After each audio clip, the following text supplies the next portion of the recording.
Muy buenos días. El día de hoy vamos a hablar sobre el tema de no maleficencia. El día de hoy tenemos una invitada muy especial que es fisioterapeuta. Entonces ella va a compartir con nosotros experiencias y dejamos el tiempo para que se presente. Muy buenos días, mi nombre es Larisa Mora y es un gusto poder estar aquí para platicar un momento con ustedes y resolver todas las dudas que se vayan planteando en el momento.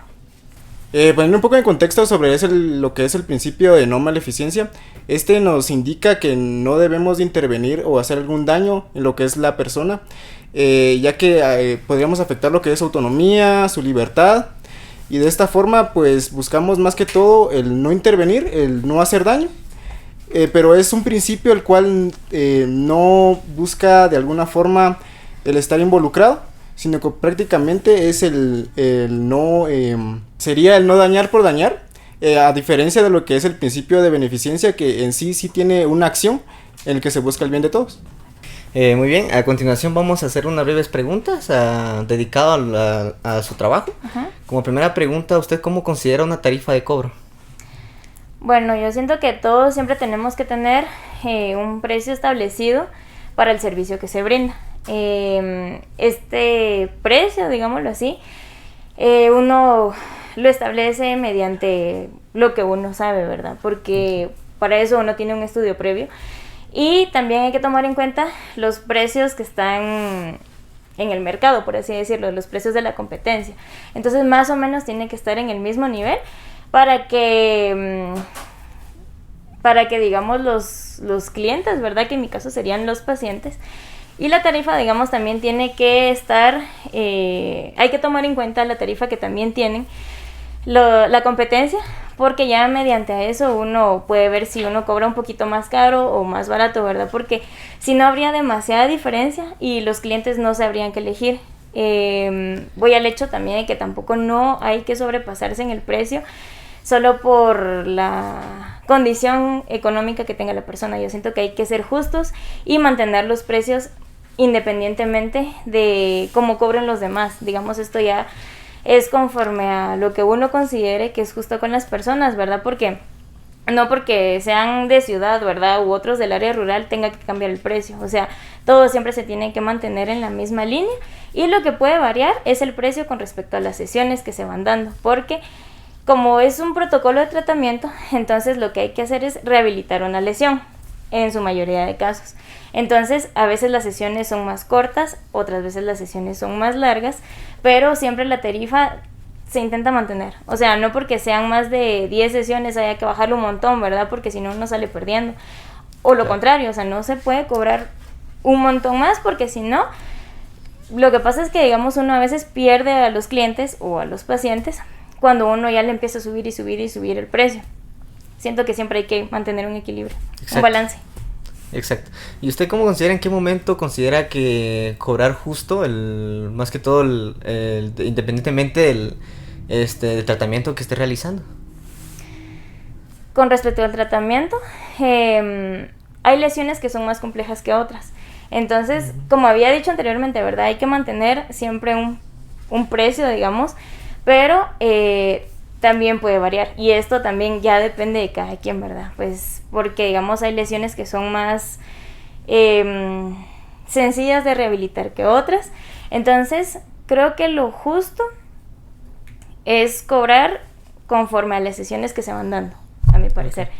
Porque, digamos, mientras más cortas, las sesiones salen más rápido. Entonces, creo que el precio sí puede ir variando, pero en mi caso, cuando, digamos, son, digamos,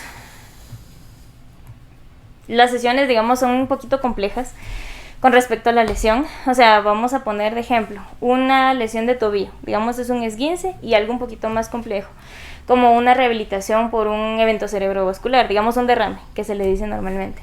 Una lesión de tobillo sale mucho más fácil, o sea, eso se recupera en 15 días, las otras son de mantenimiento. Entonces, okay, lo justo también es tener empatía con la persona, no solo con su forma de ser, sino también con su economía, ¿verdad? Entonces, creo que también hay que tener un balance y tomar en cuenta las condiciones económicas de la persona. Exacto. Bueno, vamos con la segunda pregunta, ¿verdad? Para usted, ¿cómo identificaría, verdad, ¿Está enfrente de un dilema ético? Es complicado porque, digamos, aquí hay que tomar en cuenta la opinión de diversos profesionales con respecto, digamos, al paciente que se va a tratar. Para mí, o sea, por lo menos yo siempre he sido de la idea que hay que tener un equipo multidisciplinario. Entonces, obviamente siempre está como el médico, ¿verdad? Que encabeza la lista, por así decirlo, porque siempre es el que da el diagnóstico, el que como que dice qué hacer, ¿verdad? Es como que el que manda. O sea, la sociedad lo pone así. Pero siempre hay que tomar en cuenta que a veces las personas, dependiendo de lo que les suceda, siempre están, o sea, afectadas internamente, tanto como físicamente, ¿verdad? Pero para lo físico estamos nosotros, o sea, los fisioterapeutas. Para lo interno están los psicólogos. Y hay que tomar en cuenta pues también otros aspectos, ¿verdad? Nutricionistas, en fin, todo lo del personal de salud. Pero en muchas ocasiones a veces los médicos, no sé, como que sienten que ellos son los que pueden con todo y a veces no confían en los otros profesionales. Entonces, digamos, si hay alguien que está, no sé, deprimido, o sea, quedan ansiolíticos, bueno, ya, con eso terminamos. O sea, nunca recomiendan ir con un psicólogo para sanar eso. Si estamos hablando de una lesión física, digamos, un problema postoperatorio, ¿verdad? Usted entró en cirugía y así, puede que recomienden, bueno, no camine, quédese acostadito ahí en su cama una semana hasta que se le pase el dolor y poco a poquito ya se va incorporando en sus actividades del día a día. Para mí eso está incorrecto, porque, o sea, lo más importante es el movimiento, si no uno se empieza a contracturar. Hablando, digamos, de alguna lesión, ¿verdad? Que uno estuvo así como acostado mucho tiempo. Después hay que rehabilitar casi que todo el cuerpo, ¿verdad? Porque uno pasa con dolor de espalda por estar acostado todo el día. Si ya van muchos días o mucho tiempo ya, ¿verdad? Si la persona en serio se siente mal, empiezan a salir úlceras, ¿verdad? Llagas. Después hay que, o sea, rehabilitar esa parte, ¿verdad? Entonces, creo que esta parte del dilema ético es muy complicado porque aunque haya que tomar en cuenta la opinión de las otras personas, ¿verdad? De los profesionales, yo siento que siempre hay que pensar en el bien de la persona. O sea, uno siempre se tiene que poner en su lugar porque al final de cuentas estamos tratando con ellos. O sea, la verdad es que nosotros, o sea, nuestra vida, nuestra salud no está en juego. O sea, estamos tratando con las personas. Entonces hay que pensar en el bien de esas mismas personas. Entonces, aunque los otros profesionales, digamos, recomienden tal tratamiento, ¿verdad? O tal manera de tratarlos, ¿verdad? Yo siento que siempre hay que ser empáticos y ponernos, como había dicho, ¿verdad? En el lugar de las personas para ver qué es lo mejor para esa persona en ese momento. Volvemos al mismo ejemplo, o sea, el médico puede decir, no se mueva, digamos, se dobló el tobillo. Sí, claro. Va, el tobillo de este abuelo va súper hinchado, morado, mal va. ¿Qué van a decir? No, haga reposo ahí un mes, pobrecito, porque si camina le va a doler. Ok, dice uno, entonces se acuesta ahí un mes y que Dios ampare ese tobillo. Sí, no, obviamente hay que tener reposo, ¿verdad? Porque si no la lesión se puede agravar, pero hay que empezar ya a actuar, o sea, dependiendo, ¿va? Del tratamiento, que hay que elevarlo, hay que hacer compresión, hay que colocar hielo, tantas veces al día, tantas sesiones a la semana y así, pero ya cuando empieza a desinflamar hay que movilizar, empieza a caminar, empezamos ya a mover la articulación, que camine, que brinque, todo siempre con cuidado, pero tiene que hacerlo. Entonces, y eso es lo que no dicen los doctores, ¿verdad? Exactamente, ellos dicen, no, ¿cómo lo va a poner ahí a moverse? Pobrecito, ¿le va a doler? Sí, le va a doler, pero le va a doler más cuando en serio no pueda mover el pie porque se le va a quedar así contracturado. Entonces, eso es lo complicado de tratar con otros profesionales de la salud, porque aunque haya que tener en cuenta la opinión de las otras personas, pues uno siempre tiene que hacer lo que a uno le nace. Eso es cierto, porque a mí me pasó una vez, pero fue una carrera que acaba de pasar. Ajá. Hice mucho esfuerzo y el doctor me dijo, mire, no hagan nada, solo camine. Ya los 5 días ya va a poder correr, ya va a poder. Ah, está bien, dije. Y yo me confié con él, solo literalmente iba toda la mañana solo a caminar. Ajá. Solo a caminar, no hacía fuerza, nada. Porque si hacía, me resentía y todo eso. Va. Llegó el día de la carrera, ya no me dolía. Pero cuando comencé a correr, a trotar y todo eso, como que a los 3 kilómetros se podría decir, ya no aguantaba. No, pues el dolor regresó. Ajá, me dolía y bueno, hice el esfuerzo de terminar, lo terminé, pero la verdad sí me dolió. Ujú. Entonces, digamos, al terminar dije, bueno, voy a preguntar a otra persona, tal vez me hubiera dicho mejor no corras, porque te va a dañar o algo así, ¿verdad? Y ahorita por el momento, como que me siento, a veces me duele. Entonces dije, bueno, solo es dolor pasajero, pero ahorita lo que decís es cierto, ¿verdad? No te avisan, por ejemplo, pregúntele a otro doctor o mejor a un fisioterapeuta, ¿verdad? Solo a mí me dijeron, mire, ya solo tómase eso, échese el gel, camine y ya con eso ya va a estar suficiente. Me dijeron, bueno, yo todo emocionado, era feliz, ya suave a la carrera y voy a correr, pero a la hora sí me dolió. Sí, pues yo siento que siempre es importante tener la opinión de otras personas, tanto entre los mismos profesionales como los pacientes, ¿verdad? Porque siempre, o sea, si no me convence lo que dice este médico, puedo buscar a otro. Si no me convence o puede que opine lo mismo, igual siempre es bueno tener una tercera opinión, ¿verdad? No solo de médico, sino de otro profesional de la salud. Eso es cierto, sí. También hay otros casos, por ejemplo, no se confía en un mismo doctor, ¿verdad? Sino que preguntan a otros y en otros, También. me fue mejor. Uh-huh. Es cierto. Entonces, ahora continuando con nuestra entrevista, yo le quiero comentar un poco sobre cuáles son los implicantes de un dilema ético, los principales implicados. Tenemos a las personas, a las organizaciones o a la sociedad. Entonces, como personas, nosotros tenemos a nuestros familiares, conocidos, amigos o personas desconocidas. Como organizaciones, tenemos cualquier clase de institución, ya sea pública, privada, y como sociedad, pues en general, familias, comunidades, etc. Entonces, ¿cuál de estos tres implicados son más determinantes para usted en un dilema ético? ¿Qué le causa más conflicto a la hora de reconocer un dilema ético? Siento que los tres factores pues son importantes, ¿verdad? Tanto la familia como las organizaciones y la sociedad. Creo que los que van a poner más peros es la sociedad, definitivamente. Porque si uno hace algo bien, critican. Si uno hace algo mal, es todavía peor. Entonces siento que hay que tomar en cuenta la opinión, obviamente, de la sociedad, ¿verdad? Pero aún así hay que dejarlo a un lado porque la gente siempre va a criticar. Entonces, independientemente de la sociedad, hay que tomar en cuenta la organización, que es, digamos, el lugar en donde uno trabaja, digámoslo así, ¿no? Uh-huh. Entonces, hay que tomar en cuenta siempre eso, porque es importante seguir, digamos, el protocolo de trabajo que estos lugares mantienen. Entonces, hay que seguir, digamos, las reglas ya establecidas del lugar, independientemente de cuáles sean buenas o sean malas. A mi parecer, hay que seguirlas, porque uno está trabajando en este lugar, o uno se mantiene, digamos, en este lugar.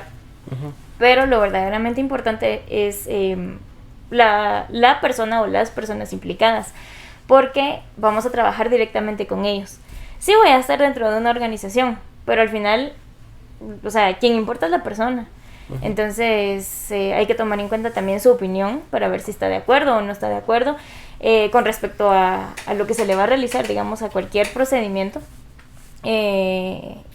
Porque, digamos, al final de cuentas, solo vamos a tratar con esta persona. Entonces hay que saber, ¿verdad?, qué es lo que opina. Y obviamente sí hay que tomar en cuenta la familia, ¿verdad?, que me imagino que es como parte de la sociedad. Porque hay cosas que con la familia puede que no estén de acuerdo, puede que los amigos digan, no, mejor no. Si es un procedimiento médico, ¿verdad?, o algo así que sea muy fuerte. Pero de todas maneras, volvemos a lo mismo. La persona implicada es la más importante. Entonces creo que, o sea, como que lo más determinante va de cualquier dilema siempre es la persona con la que se va a trabajar. Ok, entonces, por lo que me está comentando, yo lo entiendo como un enfoque de trabajando para un jefe, de atenerse a las reglas, a lo que nos ponen, pero en caso de que, digamos, sea su propio negocio, su propia empresa, ¿ahí cómo se regiría usted para identificar estos dilemas?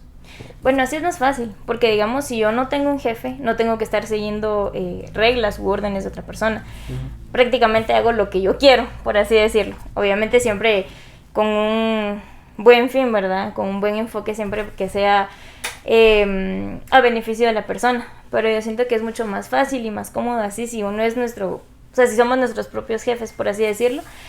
Porque prácticamente realizamos las cosas que sean verdaderamente en beneficio de la persona, sin tomar en cuenta como que la opinión de un jefe.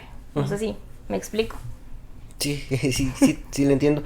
Y por ejemplo, me mencionaba que depende del paciente si quiere o no tener el tratamiento. Pero por ejemplo, si es un tratamiento que le causa daño, ¿usted lo propondría o cómo maneja esa parte? Bueno, yo siento que siempre hay que explicar los pros y los contras de todos los procedimientos. Entonces, obviamente si uno se lo está diciendo a la persona es porque en algún momento le va a traer un beneficio. Supongamos una cirugía. Entonces, obviamente lo riesgoso es que se complique a medio procedimiento o no sé, ¿verdad? Baje la frecuencia cardíaca, en fin. Entonces sí están siempre ciertos riesgos con todos los procedimientos como tal, pero siempre van a tener algo positivo, entonces eso es lo que hay que tomar en cuenta, ¿verdad? Si lo necesita o si realmente se puede, digamos, cambiar por otro tratamiento, por así decirlo. Entonces yo creo que lo importante siempre es dejarle claro a la persona para que la persona pueda discernir entre qué opción tomar. O sea, siempre quedan opciones. Creo que para cualquier caso nunca nos podemos quedar con una sola opción de tratamiento, digámoslo así. Entonces siempre hay que tener pues varias cosas en mente y a que la persona elija qué es lo que le gusta más o no le afecte tanto como tal. Y si en este caso el tratamiento tuviera más contras que pros, pero por ejemplo usted está en la obligación de dárselo como alternativa al paciente y el paciente decide someterse a ese tratamiento, ¿usted sí lo haría o no lo haría, como que pensando en el principio de no maleficencia? Siempre y cuando no le haga mucho daño al paciente a largo plazo, bueno, o a corto plazo, creo que se puede optar por ese tratamiento. Entonces, como le digo, siempre, obviamente es importante la opinión de la persona, pero en este caso creo que también tengo que pensar si yo podría realizarlo, ¿no? Porque si hay algo que a mí no me convence, sinceramente yo no lo diría. Yo no le pondría ese ejemplo para que lo escoja, porque si a mí no me gusta, entonces digo yo, no, mejor esto no. A menos que en serio no haya aceptado, digamos, las otras opciones, bueno, regresaríamos a la opción que a mí no mucho me gusta, pero que igual sea beneficiosa y ya que la persona decida. Y si esta persona fuera, por ejemplo, no sea una persona buena, que es buena ante la sociedad, sino que una persona que moralmente la sociedad no lo ve bien, por ejemplo, un violador, un asaltante o alguien de ese estilo, ¿aplicaría este tipo de tratamientos? También, yo no soy nadie para juzgar. Bien, continuando con la siguiente pregunta, esa es una pregunta más que todo, es como que le voy a dar un ejemplo. Por ejemplo, bueno, enfocado en mi carrera, por ejemplo, yo observo a una persona, un compañero de trabajo, ¿verdad? Entonces esa persona tiene como que un proyecto muy grande de la empresa, en la cual él utiliza ese código para quizás, sino que él lo utiliza para otros propósitos, ¿no? Entonces quizás ahí está perjudicando tanto a la empresa porque está como que robando código, ¿no? Código que no le pertenece a esa persona. Entonces, desde el punto de vista, si yo, por ejemplo, actuaría de la siguiente manera, viniera ante todo el equipo de desarrollo y divulgara lo que él está haciendo, ¿no? De forma muy general, ¿no? Entonces, del daño que está haciendo él más que toda la empresa. O actuaría de la siguiente manera, ir directamente con el gerente de TI y explicarle lo que esta persona está haciendo. Entonces, ¿cómo, bueno, no sé cómo, usted me podría explicar cómo podría actuar de esta manera? Yo siento que lo correcto, antes de meterse con el jefe, es que uno tiene que hablar directamente con esa persona. Así decirle, mira, lo que estás haciendo no está del todo bien, va, por esto, y esto, va, ya los motivos de cada quien. Si en dado caso no hiciera caso, va, y siguiera haciendo lo suyo, creo que exponerlo públicamente, pues está mal, porque no solo habla mal de esa persona, sino habla mal de mí, porque, o sea, eso es algo que no debería hacerse, o sea, eso sí es antiético.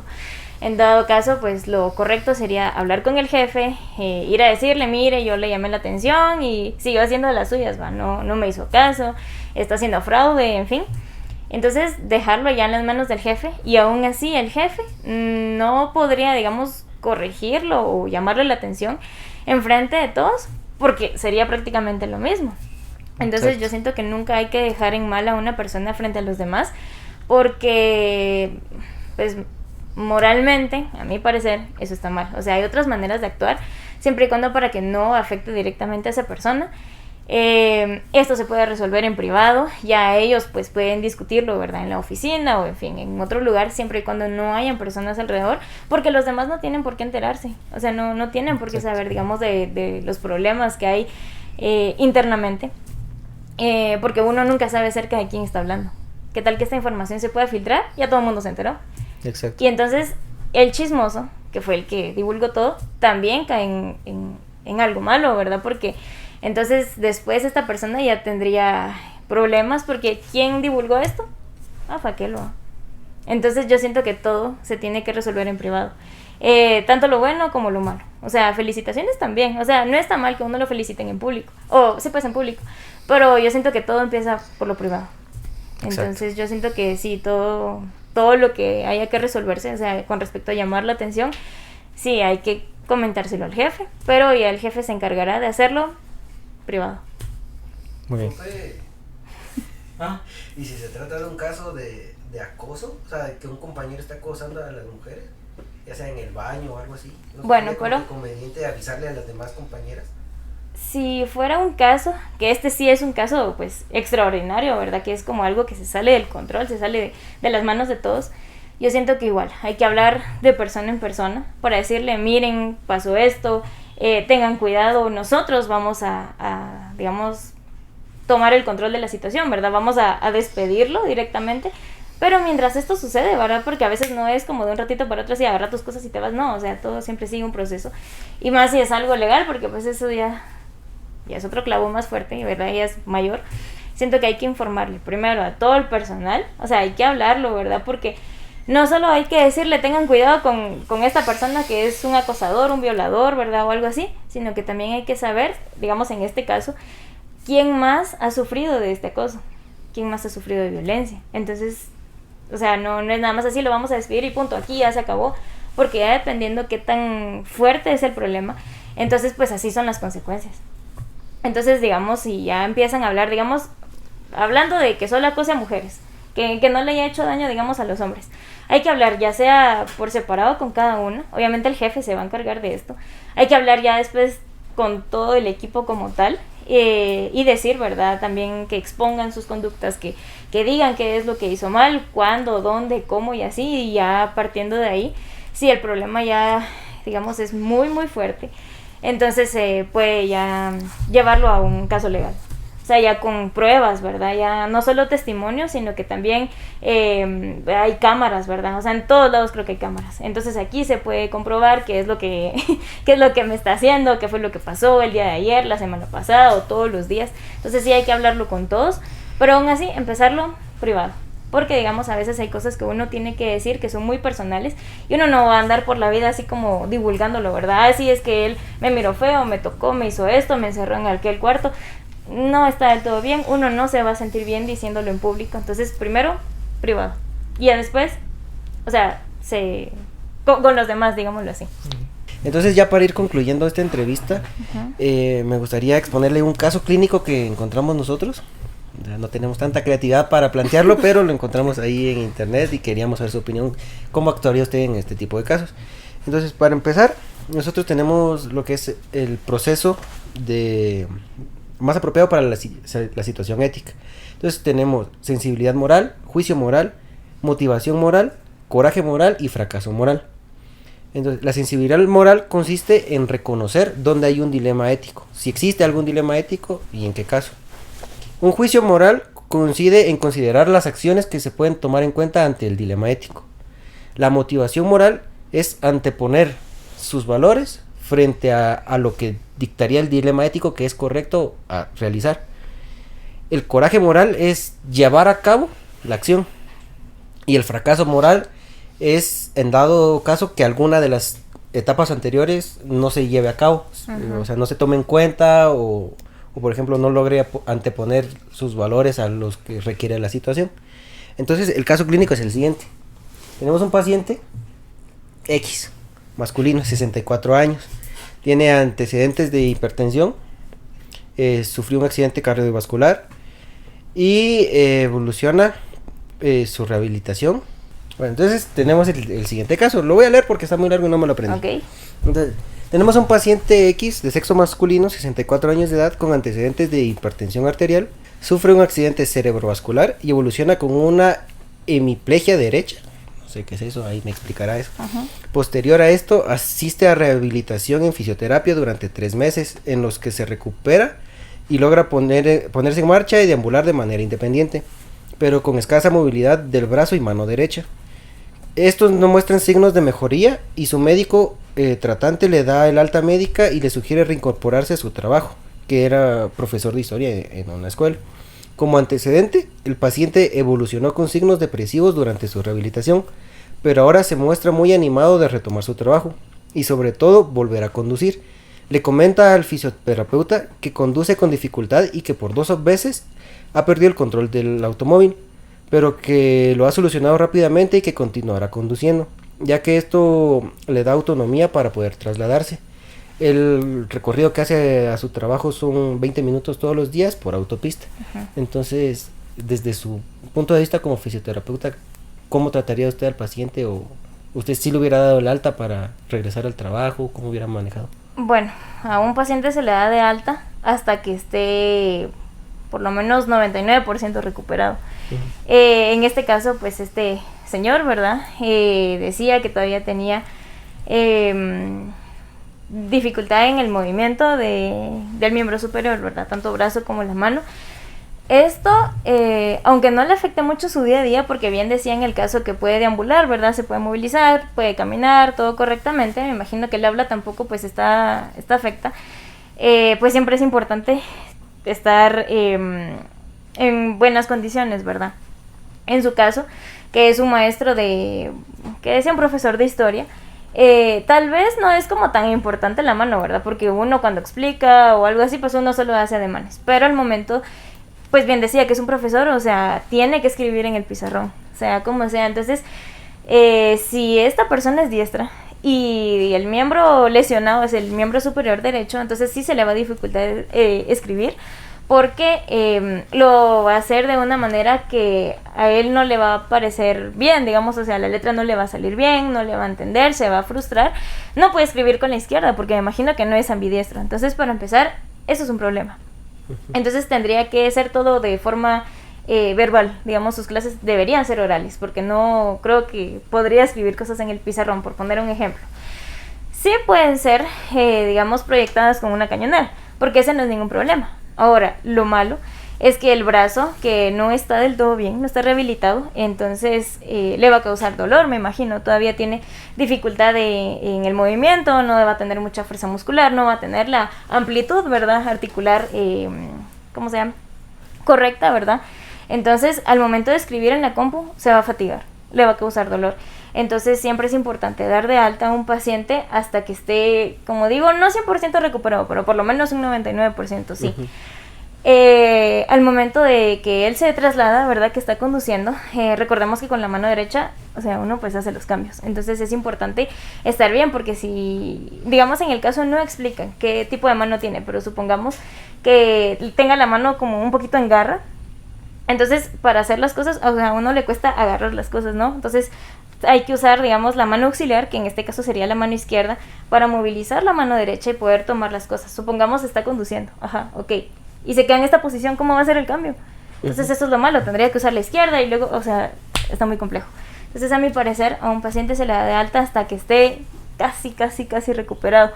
Ahora, con respecto a lo que decía, que creo que había evolucionado con signos depresivos durante su rehabilitación.